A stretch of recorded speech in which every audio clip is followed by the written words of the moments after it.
Hi friends, welcome to ದಿವ್ಯ Ravi ರಿಷ್ಕಾ log. ಇವತ್ತು ನಾನು ರೆಡ್ ಚಿಕನ್ ಗ್ರೇವಿ ಮಾಡಿ ತೋರಿಸ್ತಾ ಇದ್ದೀನಿ ಹೇಗೆ ಅಂತೇಳಿ. ಈಗ ನಾನು ಬಾಡಿಗೆ ಮೆಣಸಿನ್ಕಾಯಿ ಮತ್ತು ಗುಂಡು ಮೆಣಸಿನ್ಕಾಯಿ ತಗೊಂಡಿದ್ದೇನೆ. ಇದನ್ನು ಸ್ವಲ್ಪ ಆಯಿಲ್ ಹಾಕಿ ಫ್ರೈ ಮಾಡ್ಕೋಬೇಕು. ಇವಾಗ ಅದು ಫ್ರೈ ಆಯಿತು. ಇವಾಗ ಇದಕ್ಕೆ ನಾನೀಗ ಕೊತ್ತಂಬರಿ ಬೀಜನ ಹಾಕ್ತಾಯಿದ್ದೀನಿ. 2 ಟೀ ಸ್ಪೂನಷ್ಟು ನಾನು ಕೊತ್ತಂಬರಿ ಬೀಜನ ಹಾಕಿದ್ದೇನೆ. ಇವಾಗ ಇದನ್ನು ಸಹ ಫ್ರೈ ಮಾಡಬೇಕು. ಈ ಸ್ವಲ್ಪ ಫ್ರೈ ಆದರೆ ಕಲರ್ ಚೇಂಜ್ ಆಗಬೇಕು. ಆವಾಗ ಗೊತ್ತಾಗುತ್ತೆ ನಮಗಿದು ಫ್ರೈ ಆಗಿದೆ ಅಂತೇಳಿ. ಇಲ್ಲದಿದ್ದರೆ ಒಂಥರ ಹಸಿ ಹಸಿ ಇರುತ್ತೆ. ನೋಡಿ, ಇದು ಕಲರಿಗೆ ಬಂದಿದೆ ನೋಡಿ. ಹೀಗೆ ಫ್ರೈ ಆದರೆ ಸಾಕು. ಹಾಗೆಯೇ ನಾನೀಗ ಜೀರಿಗೆ ತಗೊಂಡಿದ್ದೇನೆ. 2 ಟೀ ಸ್ಪೂನಷ್ಟು ಜೀರಿಗೆ ತಗೊಂಡಿದ್ದೇನೆ. ಹೀಗೆ ಸ್ವಲ್ಪ ಆಯಿಲ್ ಹಾಕ್ತಾಯಿದ್ದೀನಿ. ಇವಾಗ ಇದು ಸಹ ಸ್ವಲ್ಪ ಫ್ರೈ ಆಗಬೇಕು. ನಮಗಿದು ಫಾಸ್ಟಾಗಿ ಆಗುತ್ತೆ ಈ ರೆಸಿಪಿ. ಹಾಗಾಗಿ ನಾವು ತುಂಬ ಚೆನ್ನಾಗಿರುತ್ತೆ ತಿನ್ನೋಕ್ಕೆ. ಖಾರ ಜಾಸ್ತಿ ಬೇಕಾದರೆ ಜಾಸ್ತಿ ಹಾಕಬೇಕು ಮೆಣಸು. ಇವಾಗ ನೋಡಿ, ಅದಕ್ಕೆ ನಾನು ಬೆಳ್ಳುಳ್ಳಿನ ಹಾಕ್ತಾಯಿದ್ದೀನಿ. ಬೆಳ್ಳುಳ್ಳಿ ಸಿಪ್ಪೆ ತೆಗೆಯಲಿಲ್ಲ ನಾನು, ಈಗೇನು ಹಾಕ್ತಾಯಿದ್ದೀನಿ ಅಂದರೆ ವಾಶ್ ಮಾಡಿಕೊಂಡಿದ್ದೆ. ಇವಾಗ ಮೆಂತ್ಯ ಕಾಳು ಹಾಕ್ತಾಯಿದ್ದೀನಿ. ಸ್ವಲ್ಪ ಮೆಂತ್ಯ ಹಾಕಬೇಕು, ಜಾಸ್ತಿ ಹಾಕಬಾರ್ದು, ಅದೊಂಥರ ಕಹಿ ಬರುತ್ತೆ. ಇವಾಗ ನಾನು ಸಾಸಿವೆ ಹಾಕ್ತಾಯಿದ್ದೀನಿ. ಇದಕ್ಕೆ 1 ಟೀ ಸ್ಪೂನಷ್ಟು ಸಾಸಿವೆ ಹಾಕಿದ್ದೇನೆ. ಇದಕ್ಕೆ ಸ್ವಲ್ಪ ಆಯಿಲ್ ಹಾಕಿ ಇದನ್ನು ಫ್ರೈ ಮಾಡ್ತಾಯಿದ್ದೀನಿ. ಅಂದರೆ ಮೆಂತ್ಯ ನೋಡ್ಕೋಬೇಕು, ಅಂದರೆ ತುಂಬ ಕಪ್ಪಾಗಬಾರ್ದು, ಕಹಿ ಬರುತ್ತೆ. ಇದನ್ನೀಗ ನಾನು ತೆಗಿತೀನಿ. ಇವಾಗ ನಾನು ಈರುಳ್ಳಿ ಕಟ್ ಮಾಡಿ ಇಟ್ಕೊಂಡಿದ್ದೆ, ಒಂದು ದೊಡ್ಡ ಈರುಳ್ಳಿ, ಅದನ್ನೀಗ ನಾನು ಫ್ರೈ ಮಾಡ್ಕೊಳ್ತಾ ಇದ್ದೀನಿ. ಅಂದರೆ ಬೇಗ ಬೇಗ ಮಾಡ್ಬೋದು, ಇದು ತುಂಬ ಲೇಟ್ ಆಗಲ್ಲ. ಇವಾಗ ಇದೆಲ್ಲ ಆಗಿದೆ. ಇವಾಗ ಇದನ್ನು ಗ್ರೈಂಡ್ ಮಾಡ್ಕೊಳ್ತಾ ಇದ್ದೀನಿ ನೋಡಿ. ಇವಾಗ ಒಂದು ಪ್ಯಾನಿಗೆ ಸ್ವಲ್ಪ ಆಯಿಲ್ ಹಾಕ್ತಾಯಿದ್ದೀನಿ. ಸನ್ಫ್ಲವರ್ ರಿಫೈನ್ಡ್ ಆಯಿಲ್ನ ಹಾಕ್ತಾಯಿದ್ದೀನಿ.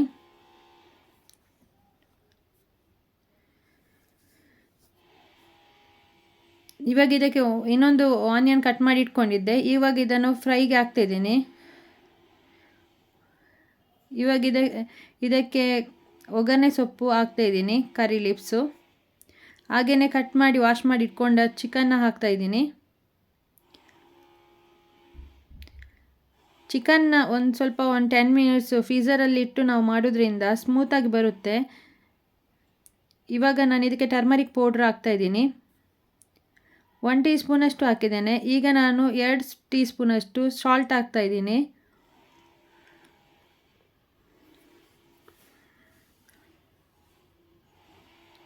ಇವಾಗ ಇದನ್ನು ಚೆನ್ನಾಗಿ ಮಗ್ಗಿಸ್ಬೇಕು. ಸ್ವಲ್ಪ ಬೇಯಬೇಕು ಇದು ಎಣ್ಣೆಯಲ್ಲೇ, ಆವಾಗ ಚೆನ್ನಾಗಿರುತ್ತೆ. ಆವಾಗನೇ ಮಸಾಲೆ ಹಾಕ್ಲಿಕ್ಕೆ ಹೋಗಬೇಡಿ. ಇವಾಗ ನೋಡಿ, ಇದು ಮಸಾಲ ನಾನು ರುಬ್ಬಿಟ್ಕೊಂಡಿದ್ದೇನಲ್ಲ, ಇದನ್ನೀಗ ಆ್ಯಡ್ ಮಾಡ್ಕೊಳ್ತಾ ಇದ್ದೀನಿ ಇದಕ್ಕೆ. ನಿಜವಾಗಿ ಇದು ರೆಡ್ ಕಲರ್ ಕಾಣ್ತದೆ, ಅದು ಕ್ಯಾಮರಾದ್ದು ಪ್ರಾಬ್ಲಮ್ ಇರೋದ್ರಿಂದ ನಿಮಗೆ ಆ ಥರ ಕಾಣ್ತಾ ಇದೆ ಹೊರತು. ಇದು ಸ್ವಲ್ಪ ಗಟ್ಟಿ ಥರ ಮಾಡ್ಬೋದು, ಆದರೆ ನಾನು ಸ್ವಲ್ಪ ನೀರು ಹಾಕಿ ಮಾಡ್ತಾಯಿದ್ದೀನಿ. ಅಂದರೆ ಇಡ್ಲಿ ತಿನ್ನಲಿಕ್ಕೆ ಅಂತೇಳಿ ನಾನು ಇದನ್ನು ಮಾಡ್ತಾ ಇರೋದು. ನಾವು ಇಡ್ಲಿ ಮತ್ತು ಅನ್ನಕ್ಕೆಲ್ಲ ಚೆನ್ನಾಗಿರುತ್ತೆ ಇದು, ಚಪಾತಿಗೆ ಸಹ. ಇವಾಗ ನಾನು ಸ್ವಲ್ಪ ನೀರು ಹಾಕಿದ್ದೇನೆ ಇದಕ್ಕೆ ನೋಡಿ. ದಪ್ಪ ಬೇಕಿದ್ರೆ ದಪ್ಪ ಮಾಡ್ಕೋಬೋದು. ಇದು ಕುದಿಯುವಾಗ ಇದು ಗಟ್ಟಿ ಆಗ್ತದೆ ಸ್ವಲ್ಪ. ನೋಡಿ, ಇದು ಕುದಿ ಬರ್ತಾ ಇದೆ. ಅದೇ ಕಲರ್ ಇರುತ್ತೆ, ಇದು ರೆಡ್ ಇರುತ್ತೆ. ಇದು ಕ್ಯಾಮರಾದಿಂದಾಗಿ ಈ ಥರ ಆಗ್ತಾಯಿದೆ ಹೊರತು. ನೋಡಿ, ಚಿಕನ್ ಎಲ್ಲ ಬೆಂದಿದೆ. ಸ್ವಲ್ಪ ಒಂದು 5 ಮಿನಿಟ್ಸ್ ಹಾಗೆ ಇಡುವ. ಸ್ವಲ್ಪ ಇಟ್ಟು ಪುನಃ 5 ನಿಮಿಷ ಇಡುವ. ಈಗ ಪರ್ಫೆಕ್ಟಾಗಿ ಆಗಿದೆ ಅದು. ಇದನ್ನು ಇವಾಗ ನಾನು ಸರ್ವ್ ಮಾಡುವ. ನಾನು ಇವತ್ತು ಇಡ್ಲಿ ಮಾಡಿದ್ದೆ, ಮಂಗಳೂರು ಸ್ಟೈಲ್, ಅದು ಸಣ್ಣ ಅಂತ ಹೇಳ್ತಾರಲ್ಲ ಅದು. ಆ ಇಡ್ಲಿಗೆ ಇದು ಚೆನ್ನಾಗಿರುತ್ತೆ ಅಂತೇಳಿ ಮಾಡಿದೆ ನಾನು. ಹಾಗೆಯೇ ನಿಮಗೊಂದು ರೆಸಿಪಿ ತೋರಿಸುವ ಅಂತೇಳಿ ಹಾಕಿದ್ದೇನೆ.